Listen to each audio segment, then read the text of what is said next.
Teeninduse ajatabel annab ettekujutuse masinapargis toimuvast. Hoolduste planeerimise lihtsustamise eesmärgil on tekstid erinevate värvidega esile tõstetud. Must tähistab normaalolukorda. Hoolduseni on jäänud 218 tundi või nii mitu kilomeetrit või hooldus toimub sellel kuupäeval. Mustaga on tähistatud ka viimase remondi või ülevaatuse kuupäev. Roheline värv näitab, et aeg masina remondiks või ülevaatuseks on planeeritud. Punane värv tähistab tähtaja lähenemist või ületamist või tuletab meelde, et töö teostamise märge on jäänud päevikusse tegemata. Traktori või automärgend tähistab masina hooldamist vastavalt kas töötundide või maha sõidetud kilomeetrite järgi. Tühi rida teatab, et masinakohased hooldusseadistused on tegemata. Et numbrid tabelis automaatselt muutuksid, on vajalik need ära teha. Esimese asjana liigu külgmenüüs valikusse masinad. Leia nimistust soovitud masin ning määra selle hoolduse tüüp, kas kilomeetrite või töötundide järgi. Sisesta viimane teadaolev töötundide näit koos selle ajamomendiga. Teise sammuna määra masina üldandmed. Siirdu külgmenüüs valikusse teenindus, vali nimistust soovitud masin, klõpsa jaotisel seadistus. Sisesta mark, mudel, väljalaske aasta, kütus ja VIN-kood. Määra ülevaatuse ja hoolduse periood ning sisesta hooldusvälp.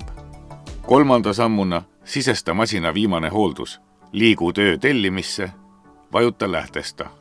Sisesta masina viimase hoolduse kuupäev ja sellele vastav töötundide või odomeetri näit. Samuti ka eelseisva hoolduse välp. Seadistused tehtud, saab asuda remonte ja hoolduseid planeerima. Töö planeerimiseks klõpsatabelis masinal. Vali töö tüüp ja vajuta broneeri. Määra aeg. Sisesta töökirjeldus. Vajuta telli. Tellitud aeg ilmub tabelisse rohelisena.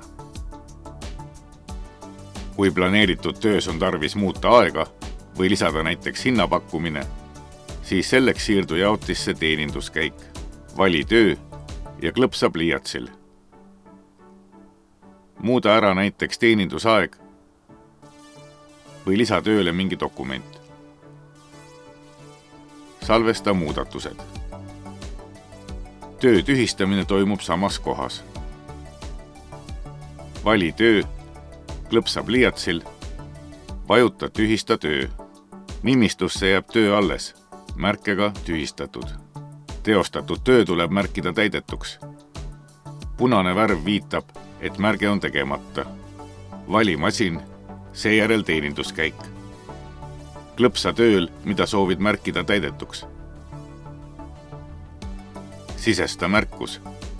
Seda näed edaspidi tööde nimistus. Vajuta märgi tehtuks. Programm küsib teostamise kuupäeva. Sisesta aeg ja järgmise hoolduse töötundide või kilomeetrite välp. Programm määrab automaatselt töö teostamisele vastava töötunni või odomeetri näidu. Üldtabelisse tekib märge, millal tehti hooldus ja palju on jäänud järgmiseni. Lisaks töötundidega seotud pildi või failimaterjalile on iga töö juures näha, milline kasutaja mis kandeid on kunagi teinud või mida kannete juures muutnud.